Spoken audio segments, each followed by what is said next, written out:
بسم الله الرحمن الرحيم. الحمد لله رب العالمين، وصلى الله وسلم وبارك على نبينا محمد وعلى آله وصحبه أجمعين. اللهم علمنا ما ينفعنا وانفعنا بما علمتنا وزدنا علما وعملا يا رب العالمين. اللهم فقهنا في الدين واجعلنا هداة مهتدين. تفضل يا شيخ. أحسن الله إليكم. قال رحمه الله: والاعتبار وهو أن يروي حماد بن سلمة مثلا حديثا لا يتابع عليه عن أيوب عن ابن سيرين عن أبي هريرة، والمتابعة أن يرويه عن أيوب غير حماد، وزيادة الثقات والجمهور على قبولها، والمزيد في متصل الأسانيد وهو أن يزاد في الإسناد رجل فأكثر غلطا. نعم. طيب، قال والاعتبار وهو أن يروي حماد بن سلمة مثلا حديثا لا يتابع عليه عن أيوب عن ابن سيرين عن أبي هريرة، والمتابعة أن يرويه عن أيوب غير حماد وهي المتابعة التامة، والشاهد أن يروى حديث آخر بمعنى. هو هنا أتى في التعريفات بالمثال، هذا تعريف بالمثال، لكنهم يعرفون الاعتبار بأنه تتبع الطرق من الجوامع والمسانيد والأجزاء لذلك الحديث الذي يظن أنه فرد. ويقولون الاعتبار هنا هو وصف للهيئة، يعني أنت الآن جالس تتبع الحديث تنظر فيه، وصف لهيئتك وحالك حين التتبع، هذا اسمه اعتبار. المتابعة هو أن يوافق الراوي راو آخر في روايته عن شيخه. شيخنا الآن إيش اسم الشيخ؟ أمير. الشيخ أمير هو شيخنا، فأنا رويت عنه وجاء شخص آخر وروى عن أمير وافقني في الرواية، هذه يسمونها متابعة. الشاهد أن يروى الحديث بلفظه أو معناه من طريق صحابي آخر، من طريق صحابي آخر. يعني الآن هذا الأخ روى عن أمير وهذا الأخ روى عن أمير، فالخبر هنا أنا جئت به من طريق الأخ، جاء هو به من طريق آخر، هذا يسمونه الشاهد. ولذلك ابن حجر رحمه الله يقول: العبرة في المتابعات اتحاد الصحابي، وفي الشواهد اختلاف الصحابي. واضح الفرق؟ المتابعة أن يتحد الصحابي، والشاهد أن يختلف الصحابي. فمثلا يكون أبو هريرة روى عن النبي صلى الله عليه وسلم، يأتي عبد الله بن عمر بحديث آخر يرويه عن النبي صلى الله عليه وسلم في نفس المعنى، هذا شاهد من حديث ابن عمر يشهد لحديث من؟ أبي هريرة. المتابعة حديث أبي هريرة يكون مثلا يرويه عن أبي هريرة اثنين من التابعين، ثم يأتي اثنين من التابعين آخرين يروون الحديث نفسه عن أبي هريرة، هذا متابعة. نعم. هل الاعتبار قسم أو قسيم للشاهد والمتابع؟ لا، القسمة عندنا هنا الشاهد والمتابعة، المتابعة والشاهد. أما الاعتبار فهي الطريقة، أنا الآن أريد أن أبحث عن هذا الحديث، هل له متابعات، هل له شواهد، عملي هذا اسمه اعتبار. وأما الشاهد والمتابعة فقد عرفناه. نعم. قال المصنف: وزيادة الثقات والجمهور على قبولها. زيادة الثقات أن يأتي الراوي الثقة بزيادة راو في الإسناد أو زيادة كلام في المتن. مذهب الجمهور قبولها مطلقا، والقول الآخر أنها تقبل أو ترد بحسب القرائن، وهذا هو قول المحققين من المحدثين كابن مهدي ويحيى بن سعيد القطان والبخاري وأحمد بن حنبل، فقالوا إذا كانت منافية بحيث يلزم من قبولها رد الرواية الأخرى فهذه التي يقع الترجيح بينها وبين معارضها، وإذا لم يكن هناك تناف بينها وبين رواية من لم يذكرها فهي التي تقبل. إذن زيادة الثقات والجمهور على قبولها. ولذلك لما جاء هناك من دقيق العيد في الاقتراح قال: ومذهب الفقهاء قبوله. وهذا صحيح، أن مذهب الفقهاء قبول زيادة الثقات مطلقا. أما مذهب المحدثين فهو التفصيل بحسب القرائن المقوية التي يمكن أن تقبل بها هذه الزيادة أو ترد. ثم قال: والمزيد في متصل الأسانيد أن يزاد في الإسناد رجل فأكثر غلطا.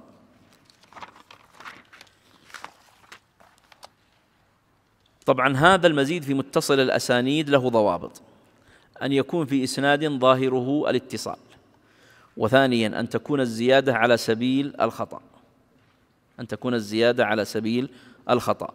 يقولون مثال: لو كان عندنا حديث يرويه هشام بن عروة عن عروة بن الزبير عن الزبير بن عوام، فهذا إسناد متصل، هشام بن عروة عن عروة بن الزبير عن الزبير بن عوام. يخطئ بعض الرواه ويزيد في الإسناد عبد الله بن الزبير. عبد الله بن الزبير ليس في الإسناد، لكن دخول عبد الله بن الزبير أو عدم دخوله لا أثر له في صحة الحديث، وبالتالي هذا اللي يسمونه المزيد في متصل الأسانيد، له قيدان: أن يكون في سند ظاهره الاتصال، وأن تكون الزيادة على سبيل الخطأ. ولذلك قال أن يزاد في الإسناد رجل فأكثر غلطا. قوله غلطا هذا دليل على أن الزيادة إنما تكون على سبيل الغلط. تفضل يا شيخ.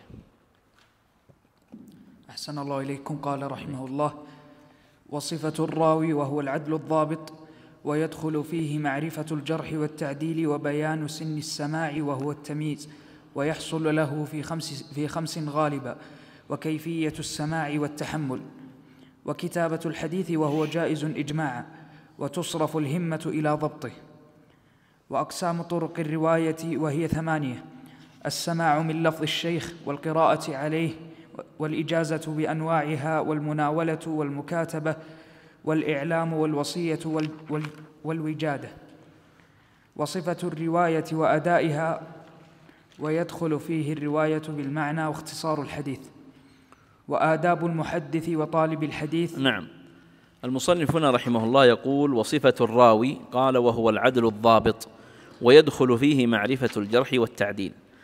تذكرون لما ذكرنا في التعريف المختار في الصحيح ما رواه عدل تام الضبط، وقلنا العدالة تقوم على ملازمة التقوى والمروءة، وبعضهم يقول هي الصدق والأمانة، وبعضهم يفرق بين العدالة في الرواية والعدالة في الشهادة، فيقول الصدق والأمانة في الشهادة، وأما في الرواية فهي ملازمة التقوى والمروءة. والضبط لأنه قال وهو العدل الضابط، والضبط قلنا هناك هو ضبط صدر وضبط كتاب. نعم. ويدخل فيه معرفة الجرح والتعديل، هذا منه إشارة إلى علم الجرح والتعديل بإشارة يسيرة مقتضبة. وعلم الجرح والتعديل مبحوث في كتب مطولة، من أفضلها كتاب ضوابط الجرح والتعديل للدكتور عبد العزيز العبد اللطيف، هذا كتاب جيد في هذا الباب. ثم قال بعد ذلك: وبيان سن السماع وهو التمييز، ويحصل له في 5 غالبا. عندنا شيء يسمونه سن التحمل وسن الأداء.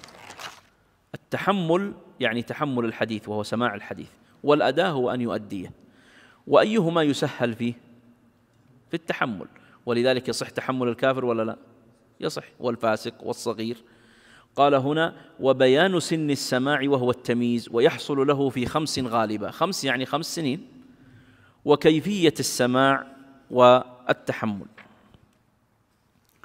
طبعا هو يمر بخطوات: إسماع الشيخ للحديث، سماع التلميذ الحديث وتحمله، كتابة التلميذ للحديث، عرضه ومقابلته، هذه مسائل. قال: وكيفية السماع والتحمل. قالوا: ومن ضوابط كيفية السماع والتحمل ألا يتشاغل بما يخل بسماعه، سواء بنسخ أو حديث أو نعاس أو نحوه. ثم قال: التحمل هو أعم من السماع، التحمل هو أعم من السماع، ولا يشترط له التأهل كما ذكرنا سابقا، فيصح تحمل الكافر والفاسق وغيرهم.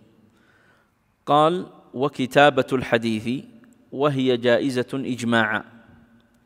وهي جائزة إجماعا، طبعا تعرفون أن كتابة الحديث في أول الأمر كان فيها خلاف، فمنهم من قال لا يكتب الحديث، ثم استقر الأمر على جواز الكتابة، وحكي الإجماع في ذلك.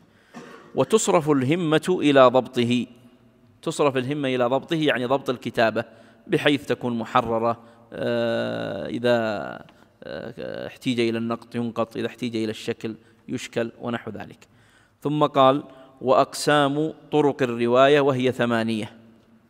هذه طرق الرواية التي يروى بها الحديث 8. ابتدأها أول: السماع من لفظ الشيخ، يعني أن يقرأ الشيخ كتابه والتلاميذ يسمعون، هذه أعلى المراتب. وأرفع ألفاظها أن يقول الراوي سمعت، أو يقول حدثني، أو يقول حدثنا، هذا في السماع. الثاني القراءة عليه، يقرأ أحد التلاميذ على الشيخ وباقي التلاميذ يسمعون، والشيخ يسمع ويصحح لو وقع خطأ. طيب كيف يعبر في الرواية؟ قالوا يقول في الرواية بها قرأت على فلان أو قرئ عليه وأنا أسمع ونحوها. الثالث الإجازة، والإجازة هي الإذن بالرواية لفظا أو كتابة، وحكى السخاوي الإجماع على جوازها اللي هي الرواية بالإجازة، ولها صور، منها أن يأذن الشيخ للتلاميذ برواية كتابه دون أن يسمعوه منه. يقول في الرواية أجازني وأجازنا فلان أو أخبرنا إجازة. الرابع المناولة أن يعطي الشيخ كتابه للتلميذ يناوله إياه ويقول هذه روايتي عن فلان، أو يقول ناولتك هذا وأجزتك فيه. لماذا قلنا وأجزتك؟ لأن المناولة والمكاتبة والإعلام والوصية والوجادة شرطها أن تقترن بالإجازة عند جمهور المحدثين. المكاتبة معناها أن يكتب الشيخ للتلميذ بحديثه سواء كان حاضرا أو غائبا، والإعلام أن يخبر الشيخ التلميذ بأن هذا كتابه، يعني هو أن يعلمه، لا يدفع له الكتاب ولا يناوله ولا يكتب له به، وإنما يعلمه فيقول هذا كتابي عن فلان، هذا يسمونه إعلام. الوصية أن يوصي الشيخ للتلميذ بكتابه، والوجادة أن يجد التلميذ كتاب الشيخ وهي أضعفها. المرتبة الثامنة الوجادة، لماذا؟ لاحتمال الانقطاع فيها. ثم قال المصنف وصفة الرواية وأدائها. طبعا تلاحظون أن التذكرة هنا على اقتضابها، إلا أنه ذكر فيها أكثر من 70 نوعا من أنواع علوم الحديث، فذكر أظن 71 نوع من أنواع علوم الحديث، الآن هو في النوع 40، يعني من أنواع علوم الحديث صفة الرواية وأدائها. صفة الرواية، طبعا الرواية عن الشيخ إما أن تكون من كتاب الشيخ أو من الحفظ، وأيهما أقوى؟ أن يروي عن كتاب الشيخ أو يروي من حفظه عن الكتاب. نعم، ولذلك بعضهم اشترط أن تكون الرواية من الكتاب. ويدخل فيه الرواية بالمعنى. هنا في هذه الجملة التي ذكرها المصنف 3 مسائل: صفة الرواية وأدائها، أنها قد تكون من الكتاب أو من الحفظ. المسألة الثانية حكم الرواية بالمعنى. ما حكم الرواية بالمعنى؟ أن تروي حديثا بالمعنى. قال ويدخل فيه الرواية بالمعنى. الرواية بالمعنى تجوز عند الجمهور بقيد أن يكون الراوي عالما بمدلولات المعاني والألفاظ وما يحيلها، أن يكون عالما بمدلولات الألفاظ وما يحيل المعاني. تمام. المسألة الثالثة وهي مسألة اختصار الحديث وتفرقته على الأبواب ونحوها، والجمهور على جواز ذلك بشرط أن يكون المختصر عالما بهذا الباب وهذا الشأن. إذن في هذه المسألة أو في هذا ذكر صفة الرواية وأدائها، وذكر حكم الرواية بالمعنى وحكم اختصار الحديث. ثم قال وآداب المحدث وطالب الحديث، يعني من المسائل التي يحتاج إلى معرفتها آداب المحدث وطالب الحديث.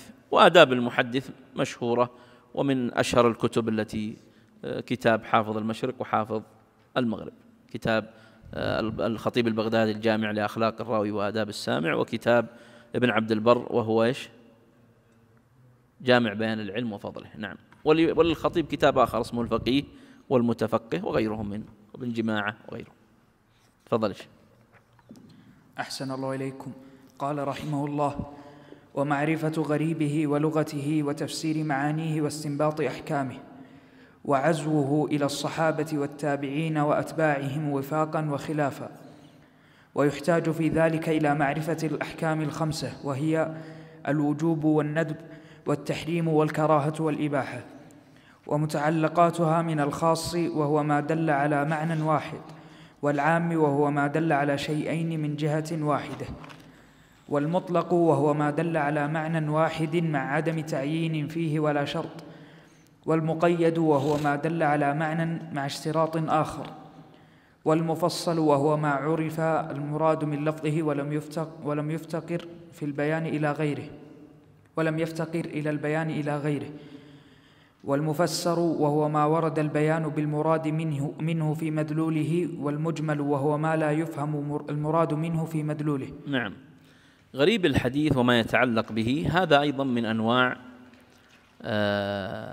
علوم الحديث التي يحتاج إليها. وقال المصنف هنا معرفة غريبه ولغته. والفرق بين الغريب واللغة أن الغريب يقتصر على الألفاظ الغريبة، واللغة أشمل وأوسع وأعم.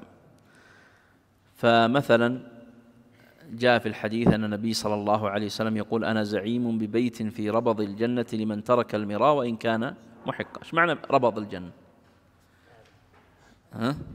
أيوه، هذا الذي نريده، إما أنه أطراف الجنة أو وسط الجنة أو نحوها من المعاني التي ذكرها العلماء. هذا من الغريب، وقد تحتاج إلى معرفة ما هو أوسع من هذا. من أفضل الكتب وأوسعها في بيان غريب الحديث اللي هو كتاب النهاية في غريب الحديث والأثر لابن الأثير. كتب قبله كتب، كتب أبو عبيد القاسم بن سلام، وكتب الإمام الخطابي، وكتب غيرهم غريب الحديث، لكن هذا أوسعها. قال المصنف: وتفسير معانيه واستنباط أحكامه وعزوه إلى الصحابة والتابعين وأتباعهم. أي من معاني أو من علوم الحديث تفسير المعاني واستخراج الأحكام واستنباطها، وأن تكون معزوة إلى الصحابة رضي الله عنهم والتابعين وأتباعهم. هذا من أنواع علوم الحديث. وأنواع علوم الحديث كثيرة، لأن كما جاء موضع نذكرها. المصنف هنا ذكر 71 نوع، غيره مثلا السيوطي أوصلها إلى كم؟ أكثر من 100 نوع، وقيل إنه أوصلها إلى 120 نوع. الشيخ بكر أبو زيد رحمه الله مدها وصنف سلسلة سماها مد علوم الحديث، فذكر منها التحديث بما قيل أنه لا يصح فيه حديث، وغيرها من أنواع علوم الحديث التي ذكرها رحمه الله. ويحتاج في ذلك إلى معرفة الأحكام الخمسة. هذا الكلام الذي ذكره المصنف هنا يندر أن تجده في كتاب من كتب مصطلح الحديث، وإنما أخذه المصنف هنا من إيش؟ من أصول الفقه. نعم، وأودعه هنا. ولذلك قال: ويحتاج في ذلك إلى معرفة الأحكام الخمسة، وهي الوجوب والندب والتحريم والكراهة والإباحة. فأراد أن يبين لك الأحكام الخمسة وأن يشير إلى دلالات الألفاظ. لماذا؟ لأنه قال لك قبل قليل من أنواع علوم الحديث استنباط الأحكام. إذا أردت أن تستنبط الأحكام أنت بحاجة إلى أمرين: معرفة الأحكام هذه وجوبا وندبا وتحريما وكراهة وإباحة، ومعرفة دلالات الألفاظ. والألفاظ إما أن تكون أمرا أو نهيا، عاما أو خاصا، مطلقا أو مقيدا، مجملا أو مبينا، وذكرها هنا كلها وبين معانيها، ولكن لأنها ليست من مباحث علوم الحديث فنتجاوزها إن شاء الله. تفضل. إيش قال رحمه الله: والترجيح بين الرواة من جهة كثرة العدد مع الاستواء في الحفظ، ومن جهة العدد أيضا مع التباين فيه وغير ذلك، ومعرفة ناسخه ومنسوخه، ومعرفة الصحابة وأتباعهم، ومن روى من الأكابر عن الأصاغر كرواية النبي صلى الله عليه وسلم عن تميم الداري والصديق وغيرهما. ويلقب أيضا برواية الفاضل عن المفضول، ورواية الشيخ عن التلميذ كرواية الزهري ويحيى بن سعيد وربيعة وغيرهم عن مالك. ورواية النظير عن النظير كالثوري وأبي حنيفة عن مالك حديث الأيم أحق بنفسها من وليها. ومعرفة رواية الآباء عن الأبناء كرواية العباس عن ابنه الفضل وعكسه، وكذا رواية الأم عن ولدها. طيب، قال المصنف هنا: والترجيح بين الرواة من جهة كثرة العدد مع الاستواء في الحفظ، ومن جهة العدد أيضا مع التباين فيه. ذكرنا في مختلف الحديث أن هناك مراتب للتعامل مع الحديثين المختلفين، إما جمعا وإما نسخا وإما ترجيحا وإما توقفا، على اختلاف أيضا في الترتيب. هل نبدأ أولا؟ فهم يتفقون على أنه يبدأ بالجمع، ثم يختلفون هل النسخ يقدم على الترجيح أو الترجيح يقدم على النسخ. وأيضا خلاف في التوقف، هل هو من مراتب النظر أو لا حاجة إلى ذكره. فهذا ملخص كلام في هذه المسألة. الترجيح بين الرواة قال من جهة كثرة العدد. طبعا المرجحات كثيرة، وقيل أنها تصل إلى أكثر من 100 مرجح، فالمصنف هنا ذكر الترجيح بكثرة عدد الرواة مع استوائهم في الحفظ. فعندنا مثلا إسناد فيه رواه رواه أكثر، وإذا قارنتهم من جهة كلام العلماء في توثيقهم وجدت كلامهم متفق في التوثيق، فلا شك أن من كانوا أكثر فيرجح بجانب الكثرة. وأيضا الترجيح بكثرة الرواه مع التباين في الحفظ، لأنه قال الترجيح بين الرواه من جهة كثرة العدد مع الاستواء في الحفظ، ومن جهة العدد مع التباين فيه. فأيضا إذا كانوا هناك تباين فلا شك أن إذا وجدنا الأكثر فإننا نرجح الأكثر. من علوم الحديث قال ومعرفة ناسخه ومنسوخه. طبعا النسخ هذا متعلق بزمن التنزيل، وهو زمن النبي صلى الله عليه وسلم، إذ لا نسخ بعد زمن النبي صلى الله عليه وسلم. والنسخ يعرفونه بأنه رفع حكم شرعي متقدم بخطاب شرعي أو بمدلول خطاب شرعي متراخ عنه.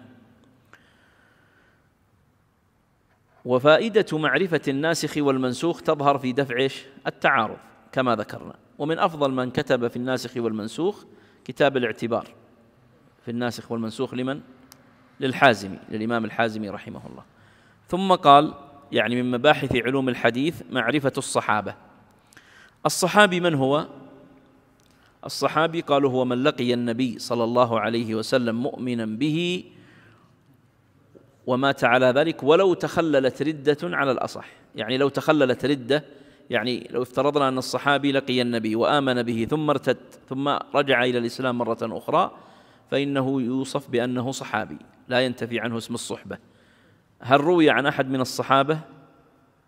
قالوا روي عن الأشعث بن قيس، وكان هو ممن ارتد ثم رجع، وحديثه في الصحيح. ما هي طرق معرفة الصحابة؟ تعرف الصحبة أولا بالتواتر، وثانيا بالاستفاضة والشهرة. الاستفاضة والشهرة متقاربة. طيب ما هي فائدة معرفة الصحابة؟ أيوة، معرفة درجة الحديث باعتبار من انتهى إليه، وثانيا معرفة السقط، إذا وجد عندنا سقط فنعرف هل هو من قبيل مثلا المرسل، هل هو من قبيل المعضل، هل هو من قبيل المعلق، وهكذا. المؤلفات في الصحابة معروفة، الكتب الثلاثة المشهورة، تبدأ بكتاب الاستيعاب لابن عبد البر، وكتاب أسد الغابة لابن الأثير، وكتاب الإصابة لابن حجر، وهو أجمعها الإصابة. ثم قال وأتباعهم، يعني معرفة التابعين. والتابعي هو من لقي الصحابي ومات على الإسلام، هذا تعريف التابعي. وعندنا نوع يسمون بالمخضرمين، والمخضرم هو من أدرك زمن النبي صلى الله عليه وسلم لكنه لم يلقى النبي صلى الله عليه وسلم ولم يره. وهذا قالوا كالأحنف بن قيس وكالصنابحي، أحسنت، كالصنابحي وغيرهم كثير. أكابر التابعين هم الفقهاء السبعة اللي هم عبيد عروة وسعيد بن المسيب وقاسم بن محمد وخارجة بن زيد وغيرهم. ثم قال ومن روى من الأكابر عن الأصاغر كرواية النبي صلى الله عليه وسلم عن تميم الداري والصديق وغيرهما. هل روى النبي صلى الله عليه وسلم عن تميم الداري؟ نعم، روى عنه حديث الجساسة، نعم. وهذا رواية الأكابر، النبي صلى الله عليه وسلم روى عن من هو أصغر منه وهو الصحابي تميم الداري. والصديق، إيش معنى والصديق؟ هل النبي صلى الله عليه وسلم روى عن الصديق، ولا أن يكون الصديق روى عن أحد من الصحابة؟ ما مفهوم هذه اللفظة؟ لأنه يقول كرواية النبي صلى الله عليه وسلم عن تميم الداري والصديق وغيرهما، يحتمل الثاني وهو الأقرب، نعم. أن المقصود أن الصديق روى عن غيره من الصحابة ممن هو أصغر مرتبة ومنزلة منه. ويلقب أيضا برواية الفاضل عن المفضول ورواية الشيخ عن التلميذ، يعني كأنه من خلال هذا الكلام يريد أن يقول رواية الأكابر عن الأصاغر أنواع، منها رواية الأفضل مطلقا وهو النبي صلى الله عليه وسلم، أن يروي النبي صلى الله عليه وسلم عن أحد من الصحابة، ومثل له بتميم الداري. والثاني أن يروي الصحابة، إما أن يروي الصحابي عن صحابي هو أقل منه مرتبة ومنزلة، أو يروي الصحابي عن التابعي. طبعا كيف نعرف أن الصحابي أقل مرتبة منه ومنزلة؟ كيف نعرف مراتب الصحابة؟ أيوة، مثلا المبشرين بالجنة الذين بشرهم النبي صلى الله عليه وسلم بالجنة هم أعلى مرتبة، أبو بكر الصديق نعرف أنه أعلى مرتبة من غيره، وهكذا. يقولون رواية العبادلة الأربعة وأبي هريرة ومعاوية بن أبي سفيان، هؤلاء رووا عن من؟ عن كعب الأحبار، فاشتهرت روايتهم عن كعب الأحبار. رواية الشيوخ عن التلاميذ كرواية الزهري عن مالك، نعم. ورواية الآباء عن الأبناء قالوا مثالها رواية أنس بن مالك عن ابنته أمينة. وفائدة معرفة الأكابر أو رواية الأكابر عن الأصاغر الأمن من ظن الانقلاب في السند والتنويه من الكبير بذكر الصغير، يعني كأنه نوع من الشرف والفضيلة. قال ورواية النظير عن النظير كالثوري وأبي حنيفة عن مالك حديث الأيم أحق بنفسها من وليها.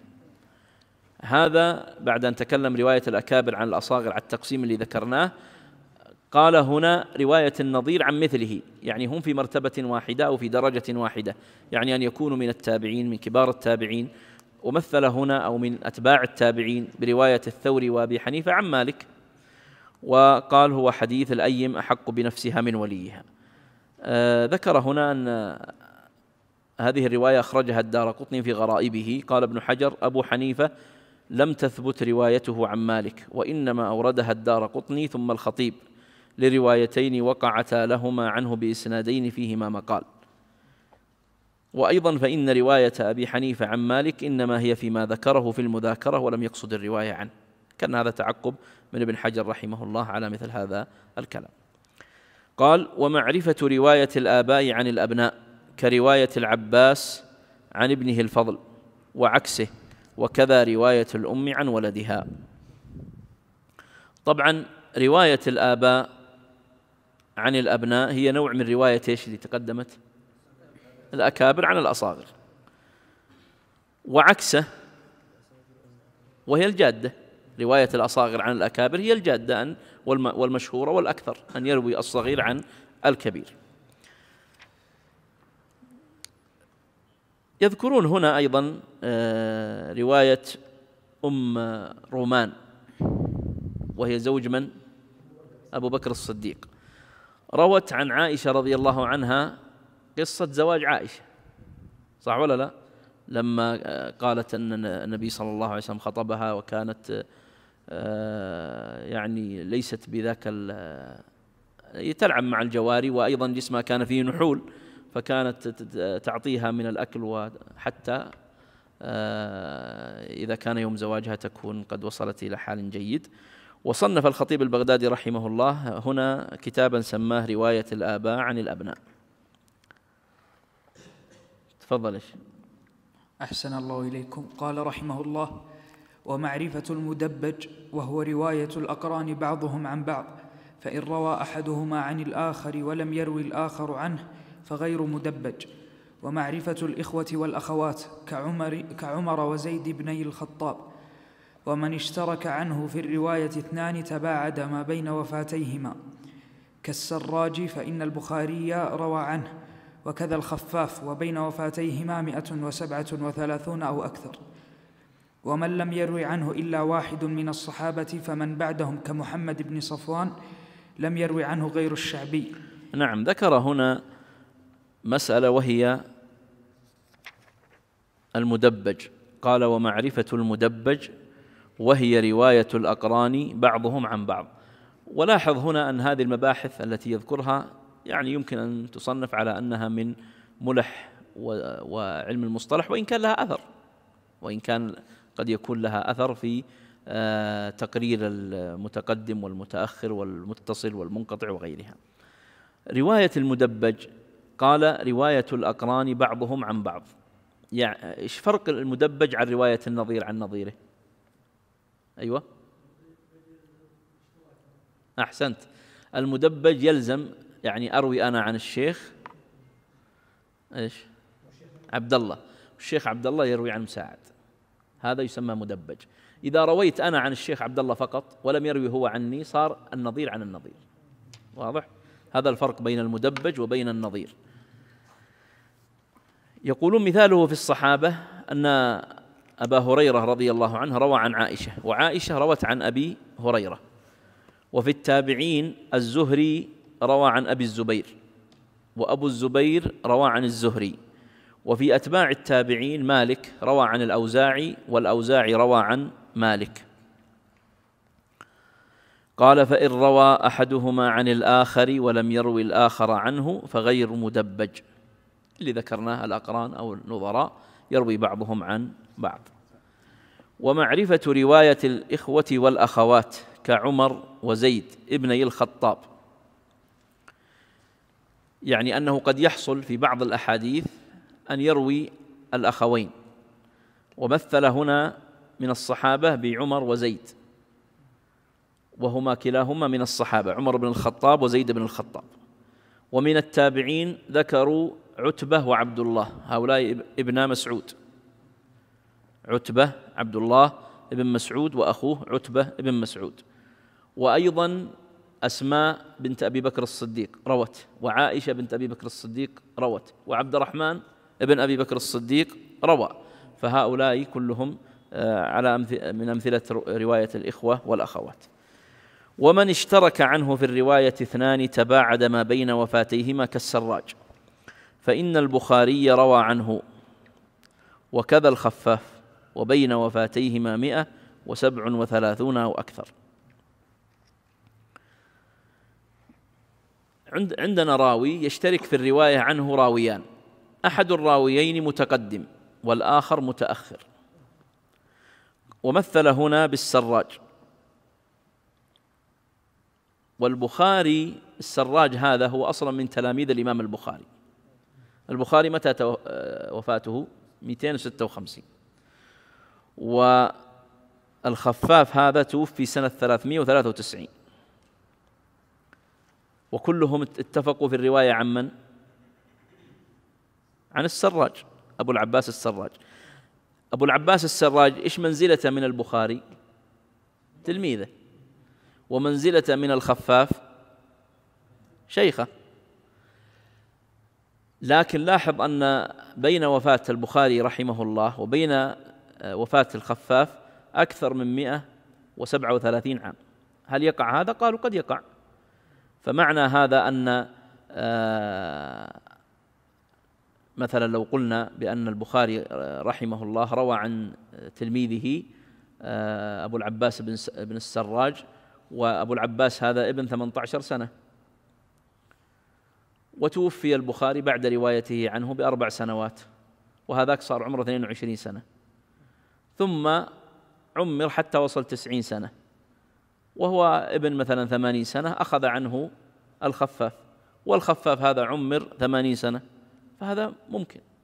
طيب ما هي فائدة هذا؟ قالوا فائدته الأمن من ظن سقوط شيء من الإسناد، لأن من ينظر إلى هذا الإسناد يظن أن فيه سقط، يقول هذا توفي كذا وهذا توفي كذا، إذن لابد أن يكون هناك سقط. وصنف الخطيب البغدادي كتابا في هذا الشأن سماه السابق واللاحق، سماه السابق واللاحق. نعم، تفضل. أحسن الله إليكم. ومن لم يروي عنه إلا واحد من الصحابة فمن بعدهم كمحمد بن صفوان لم يروي عنه غير الشعبي. ومن عرف بأسماء أو نعوت متعددة كمحمد بن السائب الكلبي المفسر. نعم. ومعرفة الأسماء والكنى والألقاب، ومعرفة مفردات ذلك، ومن اشتهر بالاسم دون الكنية وعكسه، ومن وافق اسمه اسم أبيه. نعم. قال هنا في مسألة يسمونها الوحدان، ومن لم يروي عنه إلا واحد من الصحابة فمن بعدهم كمحمد بن صفوان. الوحدان جمع واحد، وهو من لم يروي عنه إلا راو واحد. فيقولون هنا المسيب ابن حزن أو حزن صحابي لم يروي عنه غير ابنه من؟ سعيد، وقد أخرج حديثه البخاري ومسلم في قصة وفاة أبي طالب. عامر الشعبي تفرد عن جماعة من الصحابة الذي ذكر هنا. يقول الشعبي عامر الشعبي المحدث المشهور روى عن جماعة من الصحابة تفردا، يعني لم يروي عنهم غيره، وهم عامر بن شهر وعروة بن مضرس ومحمد بن صفوان الأنصاري ومحمد بن صيفي الأنصاري. هؤلاء الأربعة من الصحابة رضي الله عنهم تفرد بالرواية عنهم الشعبي. مفهوم كلام المصنف هنا أن الوحدان قد يكون تفرد واحد عن واحد، قد يكون تفرد واحد بالرواية عن جماعة بحيث لا يكون يروي هذا الحديث إلا هو. والإمام مسلم رحمه الله صنف في هذا كتابا سماه المنفردات والوحدان. قالوا والفائدة من معرفة الوحدان في الصحابة أن مما تثبت به الصحبة قول التابعي الثقة، فإذا قال التابعي عن أحد من الصحابة أنه أدرك زمن النبي صلى الله عليه وسلم أو نقل عنه ذلك وهو من الثقات فيؤخذ هذا منه. وثانيا في من بعد الصحابة زوال جهالة العين عنهم، ثم قال ومن عرف بأسماء أو نعوت متعددة كمحمد بن السائب الكلبي المفسر. النعوت هي إيش؟ الألقاب والصفات، وتشمل الأسماء والكنى والأنساب والألقاب. إذا قيل نعوت تشمل هذه الأشياء: أسماء، كنى، ألقاب، أنساب. فائدتها قالوا الأمن من توثيق الضعيف أو تضعيف الثقة، أن نأمن أن نوثق ضعيفا أو نضعف ثقة. محمد بن السائب الكلبي المفسر هذا ضعيف ولا ثقة؟ ضعيف، متفق على ضعفه في الحديث. عرف بنعوت وأسماء كثيرة، قيل فيه حماد، وقيل فيه أبو النضر، وقيل أبو سعيد، وقيل أبو هشام وغيره. معرفة الأسماء والكنى والألقاب. الأسماء ذكرنا في النعوت قبل قليل أنها تشمل الأسماء والكنى والألقاب، والأسماء هي التي وضعت علامة على مسمياتها، والكنى هي ما صدرت بأب أو أم، والألقاب هو ما يوضع علما للتعريف، مثل أبو بكر لقبه الصديق، عمر لقبه الفاروق، عثمان لقبه ذو النورين وغيرهم من الصحابة. ما هي فائدة معرفة الأسماء والكنى والألقاب؟ الأمن من الالتباس، فإنه قد يأتيك شخص أنت تعرفه باسمه لكن ما تعرف لقبه، فيأتيك في حديث آخر بلقبه، مثل أبو خازم الضرير، صح؟ لا، محمد بن معاوية، يعني يقولون محمد بن معاوية، يقولون أبو خازم، ويقولون أبو عثمان الضرير، كلهم واحد. ومثل الأعمش ذكر الشيخ، أي نعم. فالمقصود هنا أن تتحقق أنه إذا قيل لك هذا أو هذا وهذا فإنه واحد، حتى أن أبو خازم هذا يروى عنه في مواضع كثيرة بهذه الألقاب الثلاثة، لكنه يعرف أنه أبو خازم أو أبو معاوية الضرير. من المصنفات في هذا الباب كتاب الاستغناء في معرفة المشهورين من حملة العلم بالكنى لابن عبد البر. الاستغناء في معرفة المشهورين من حملة العلم بالكنى. ولابن حجر في الألقاب خصوصا نزهة الألقاب في معرفة الألقاب، نزهة الألباب في معرفة الألقاب. قال ومعرفة مفردات ذلك. مفردات ماذا؟ الأسماء والكنى والألقاب، يعني أن يكون هناك اسم لم يسمى به إلا شخص واحد، كنية لم تطلق إلا على أو لم يتكن بها إلا شخص، لقب لم يطلق إلا على شخص. قالوا مثل أجمد بالجيم صحابي ولا يوجد له نظير، لا يوجد أحد من الصحابة اسمه أجمد إلا هذا. ها؟ أي نعم. ومثل من بعد الصحابة قالوا مثل أبو أمامة الصحابي اسمه إيش؟ صدي، اسمه صدي، وهذا اسم مفرد، لا يوجد في الصحابة صدي إلا صدي بن عجلان أبو أمامة الصحابي الجليل.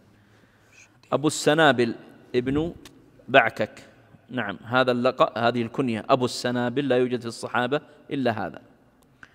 وقالوا أيضا مثل سفينة وهو مولى الرسول صلى الله عليه وسلم. مشكدانة هذا لقب، نعم، ومعناه المسك، لقب لعبد الله بن عمر بن محمد الأموي. صنف الإمام الحافظ البرديجي كتابا سماه طبقات الأسماء المفردة. طبقات الأسماء المفردة يأتيك بهذه اللطائف التي تتعلق بهذه المفردات. غندر، نعم، وبندار، أحسنت، كثير. ومن اشتهر بالاسم دون الكنية وعكسه. أبو بكر الصديق أيها أشهر، اسمه ولا كنيته؟ كنيته. ما اسمه؟ عبد الله. عبد الله بن عثمان رضي الله عنه. أبو هريرة واسمه اختلفوا حتى في اسمه، قيل عبد الرحمن وقيل غير ذلك.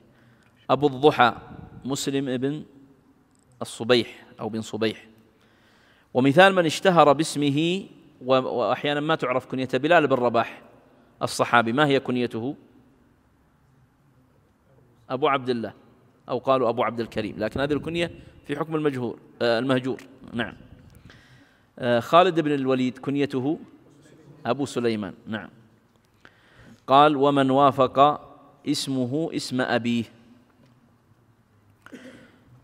قالوا وهذا كثير، مثل الحجاج بن الحجاج الأسلمي، ومثل عدي بن عدي الكندي، وهند بن هند بن أبي هالة، وهاشم بن هاشم بن عتبة، وعباد بن عباد المهلبي، يعني اسمه واسم أبيه واحد. قالوا وهذا قد يقع لثلاثة. قالوا من أمثلته محمد بن محمد بن محمد بن سيد الناس، هذا اسمه محمد بن محمد بن محمد بن سيد الناس. وذكر أظن في الغزالي أظن كذلك اسمه محمد بن محمد بن محمد الغزالي والجزري، نعم.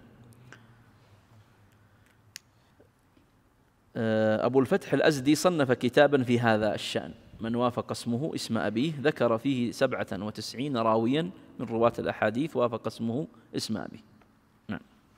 تفضل. قال رحمه الله والمؤتلف والمختلف والمتفق والمفترق والمتفق والمفترق وما تركب منهما والمتشابه والمنسوب إلى غير أبيه كبلال بن حمامة، والنسبة التي يسبق إلى الفهم منها شيء وهي بخلافه كأبي مسعود البدري فإنه نزلها ولم يشهدها، والمبهمات والتواريخ والوفيات نعم. ومعرفة الثقات والضعفاء ومن اختلف فيه فيرجح بالميزان. نعم. قال والمؤتلف والمختلف. المؤتلف إيش؟ في الخط، والمختلف في اللفظ.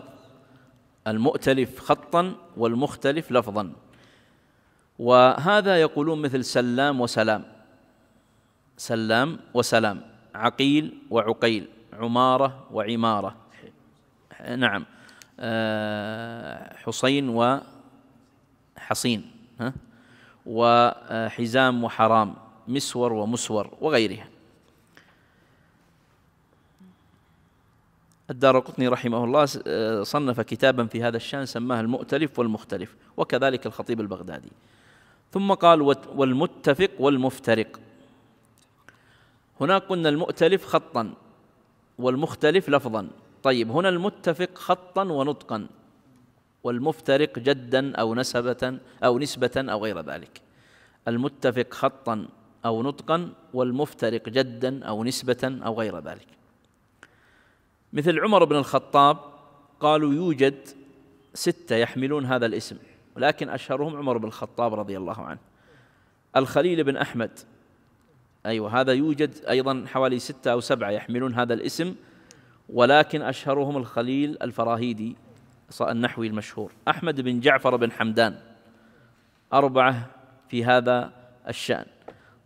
والخطيب أيضا صنف في هذا الشأن كتابا سماه المتفق والمفترق، ولذلك يقولون أهل الحديث عال على الخطيب، فإنه غالبا ما ترك نوعا من أنواع علوم الحديث إلا صنف فيه كتابا. قال والمتشابه. الآن نحن عرفنا المؤتلف والمختلف والمتفق والمفترق. طيب والمتشابه؟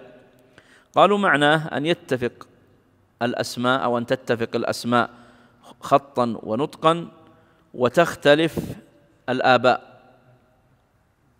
قالوا مثل موسى ابن علي وموسى ابن علي، الأول ابن علي والثاني ابن علي، وأيوب بن سيار وأيوب بن يسار، ومحمد ابن حنين ومحمد بن جبير. فالمتشابه حقيقته يتركب من القسمين السابقين. المتشابه هو مركب من القسمين السابقين، المؤتلف والمختلف والمتفق والمفترق. نعم.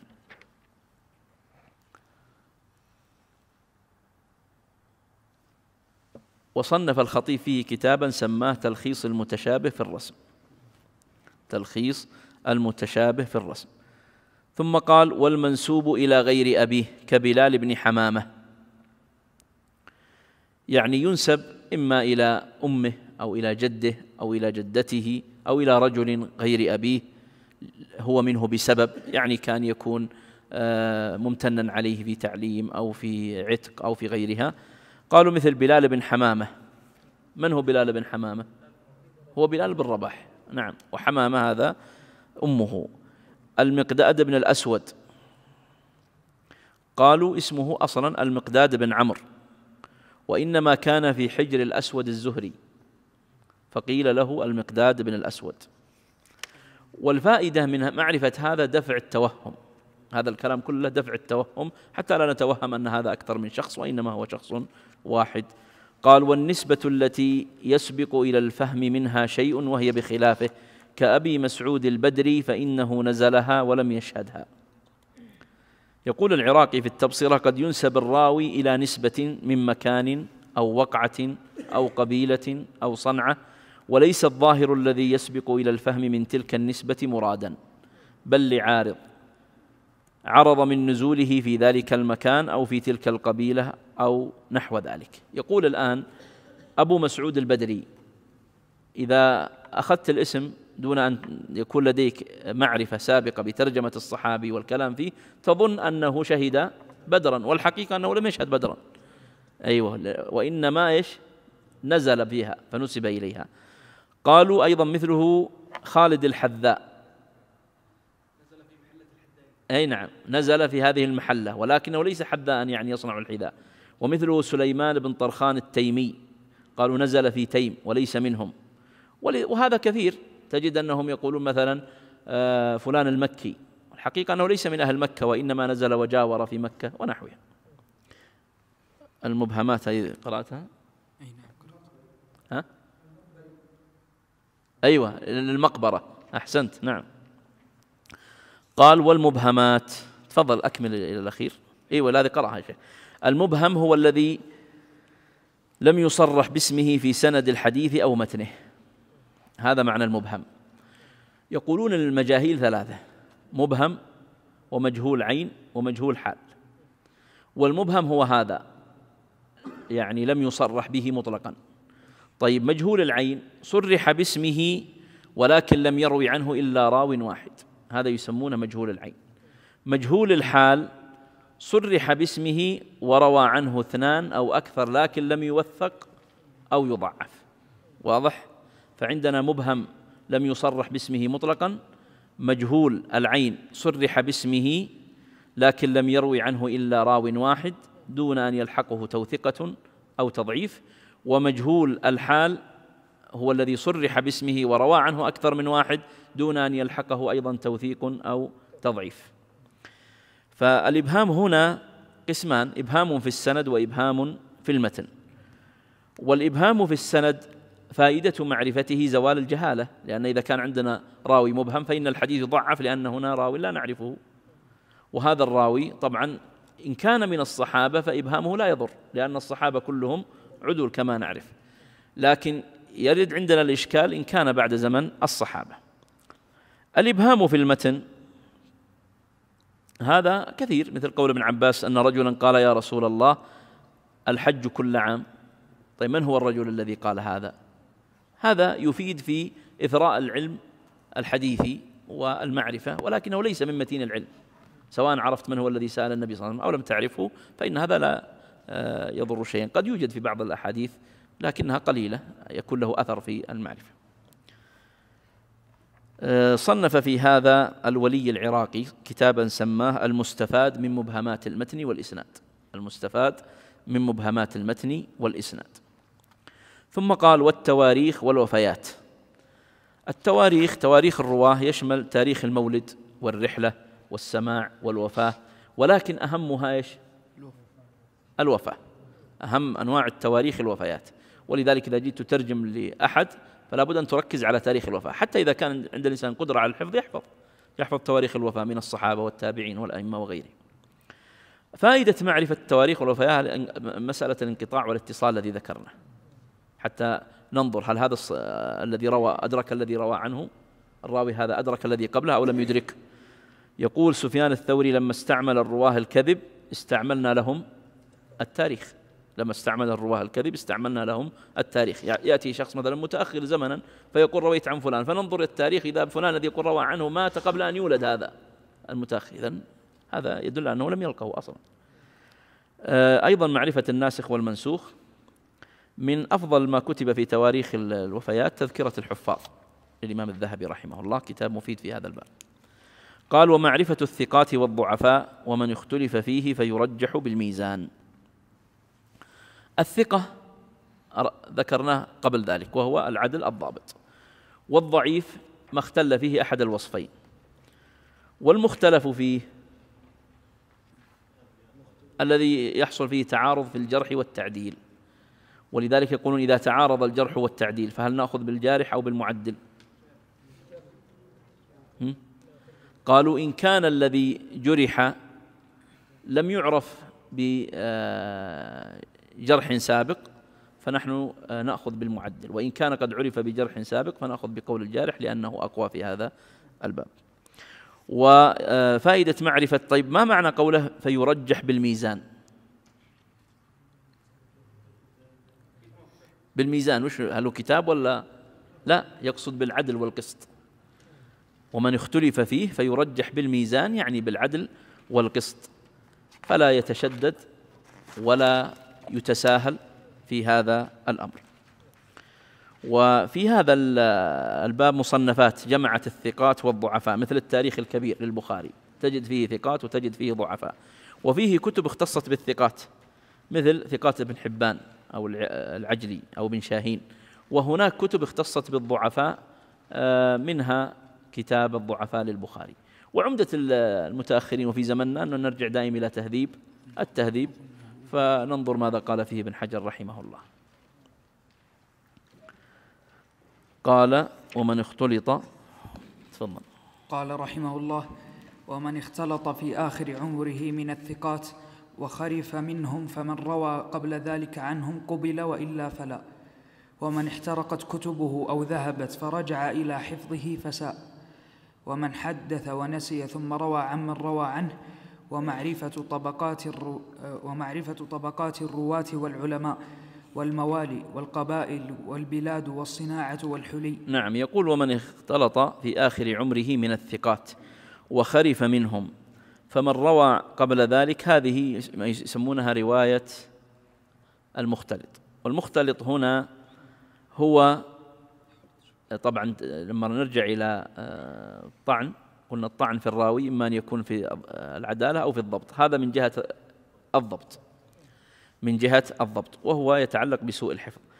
والاختلاط إما أن يكون بخرف كبر سن، وإما أن يكون باحتراق كتب، وإما أن يكون بمرض أو نحوه. فيذكرون هنا مثلا سعيد بن أبي عروبة اختلط بسبب إيش؟ كبر سنه. وابن لهيعة اختلط بسبب احتراق كتبه. ما حكم روايته إذا تميز ما حدث به قبل الاختلاط عما حدث به بعد الاختلاط، فنقبل ما حدث به قبل اختلاطه عن ما حدث به بعد اختلاطه. وإذا لم يتميز فيرد. طيب وإذا اشتبه الأمر؟ قالوا فنتوقف حتى يتبين لنا الأمر والحال. طبعا قد يتوقف الإنسان في خاصة نفسه ويكون متبين لغيره، يعني قد يكون شخص آخر وقف على حال هذا الإنسان وتبين أمره بالنسبة له لما درس الإسناد، وشخص آخر لا لم يتبين له، فيتوقف هذا الذي لم يتبين له حتى يتبين له الأمر. ابن الكيال له كتاب اسمه الكواكب النيرات في معرفة من اختلط من الرواة. ثم قال ومن حدث ونسي ثم روى عمن روى عنه. هنا قد يحدث الشيخ تلاميذه ثم ينسى هذا الحديث، فيمر زمنا فيحدث التلميذ شيخه فيقول أنت حدثتني بهذا، فيقولون هنا إما أن يكون موقف الشيخ الرد الجازم، يقول لا أبدا ما حدثتك بهذا، فلا يصح لتلميذه أن يروي هذا عنه، وإما أن يقبله فإنه يروى عنه. يقولون هنا مثال: أخرج الشافعي عن ابن عيينة عن عمرو بن دينار عن أبي معبد عن ابن عباس قال كنت أعرف انقضاء صلاة رسول الله صلى الله عليه وسلم بالتكبير. قال عمرو بن دينار ثم ذكرته لأبي معبد فقال لم أحدثك، قلت قد حدثتنيه، وكان من أصدق موالي ابن عباس. قال الشافعي كأنه نسيه بعدما قد حدثه إياه. فهذا يعني جادة معروفة عند أهل العلم، وصنف فيها السيوطي كتابا سماه تذكرة المؤتسي في من حدث ونسي. ثم قال ومعرفة طبقات الرواة والعلماء. الطبقة قالوا هم جماعة اشتركوا في أمرين، في السن وفي اللقيا، يعني اشتركوا في أسنانهم متقاربة وأيضا في لقيا الشيخ، فهؤلاء يسمون طبقة. فالصحابة طبقة، والتابعون طبقة، وأتباع التابعين طبقة، والتابعون أيضا لهم طبقات كما ذكرنا، إما طبقتين كبار وصغار أو 3 طبقات.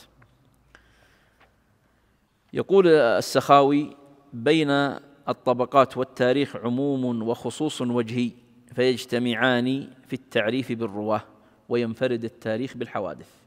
هذا الفرق بين التاريخ وبين الطبقات، فهم يجتمعون في التعريف بالرواه والتاريخ ينفرد بذكر الحوادث. ومن أشهر كتب الطبقات طبقات الكبرى لابن سعد، وطبقات الحفاظ للإمام الذهبي رحمه الله. ثم قال والموالي، هذا أيضا من أنواع علوم الحديث، معرفة الموالي. والولاء 3 أنواع: مولى العتق وهو الغالب، ومولى الإسلام، ومولى الحلف والتناصر. مولى العتق يعني يكون عبدا ثم يعتق، ومولى الإسلام يكون مثلا أجداده أو آباؤه غير مسلمين ثم يسلمون ثم يدخل في الإسلام، فهو يسمونه مولى الإسلام، كالإمام البخاري يقولون هو مولى للجعفيين. نعم. ومولى الحلف والتناصر هذا أيضا معرفته مهم، يعني قد يكون من باب التحالف. ومولى قديما لما كانت القبائل تغير على بعضها وكان يعني يحدث بينهم بعض الخصام والمنازعات، قد تتقوى إحدى القبيلتين بقبيلة أخرى فتواليها على أنهم يتفقون على غيرهم، هذا يسمى مولى الحلف والتناصر. هل المقصود هنا أن الحرية شرطا في الرواية؟ لا، ليس هذا هو المقصود. يقول ابن كثير كان جماعة من سادات العلماء في زمن السلف من الموالي، وقد روى مسلم في صحيحه أن عمر بن الخطاب لما تلقاه نائب مكة أثناء الطريق في حج أو عمرة قال له من استخلفت من أهل الوادي؟ قال ابن أبزاء. قال ومن ابن أبزاء؟ قال رجل من الموالي. قال أما إني سمعت نبيكم صلى الله عليه وسلم يقول إن الله يرفع بهذا العلم أقواما ويضع به آخرين. ثم قال والقبائل والبلاد والصناعة والحلاء أو الحلى.